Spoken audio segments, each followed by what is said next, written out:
আগামী জাতীয় সংসদ নির্বাচনে ইলেকট্রনিক ভোটিং পদ্ধতি থেকে বেরিয়ে আসার সিদ্ধান্ত নিয়েছে নির্বাচন কমিশন।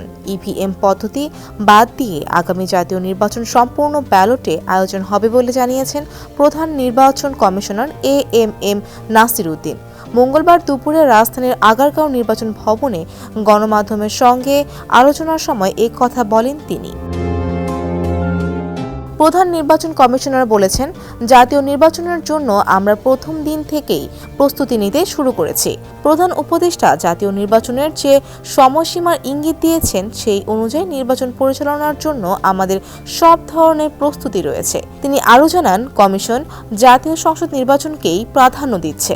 স্থানীয় সরকার নির্বাচনের বিষয়ে প্রধান উপদেষ্টার কাছ থেকে এখনও কোনো নির্দেশনা আসেনি।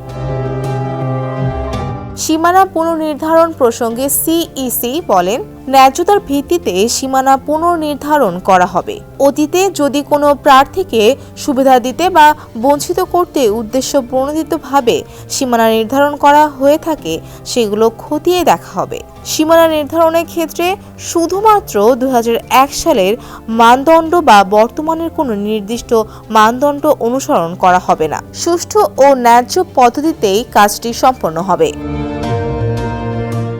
ভোটার তালিকা প্রসঙ্গে তিনি বলেন, বর্তমানে বিদ্যমান ভোটার তালিকায় অনেক অসঙ্গতি রয়েছে। 2 মাসের মধ্যে সংশোধিত চূড়ান্ত ভোটার তালিকা তৈরি করা হবে। নতুন তালিকা তৈরির জন্য বাড়ি বাড়ি গিয়ে তথ্য সংগ্রহ করা হবে। মৃত ভোটারদের তালিকা থেকে বাদ দেওয়া, অনুপস্থিত বা বিদেশে থাকা ভোটারদের তথ্য যাচাই এবং ডুপ্লিকেট ভোটার শনাক্ত করে তালিকা সংশোধনের কাজ করা হবে। রোডম্যাপ প্রসঙ্গে সিইসি বলেন, প্রধান উপদেষ্টার নির্দেশনা অনুযায়ী কাজ করা হবে। যদিও আনুষ্ঠানিকভাবে কোনো রোডম্যাপ ঘোষণা করা হবে না, তবে নির্বাচন কমিশনের কাজের জন্য একটি অভ্যন্তরীণ পরিকল্পনা থাকবে। এর আগে গতকাল নির্বাচন কমিশনার তাহমিদা আহমেদ বলেন, 2025 সালের শেষে বা 2026 সালের জানুয়ারিতে জাতীয় নির্বাচন আয়োজন করতে প্রস্তুত রয়েছে বাংলাদেশ নির্বাচন কমিশন। ওয়ালটনের পণ্য কিনে জিতে নিতে পারেন নগদ 20 লক্ষ টাকা। Double million offer! Walton fridge কিনে পেতে পারেন 20 লক্ষ টাকা। রয়েছে কোটি কোটি টাকার নিশ্চিত উপহার।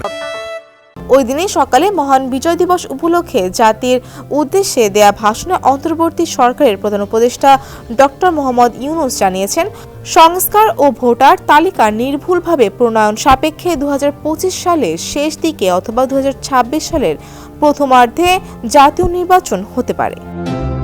ফৌজিয়া ফারিহা, ডেস্ক রিপোর্ট, সমকাল।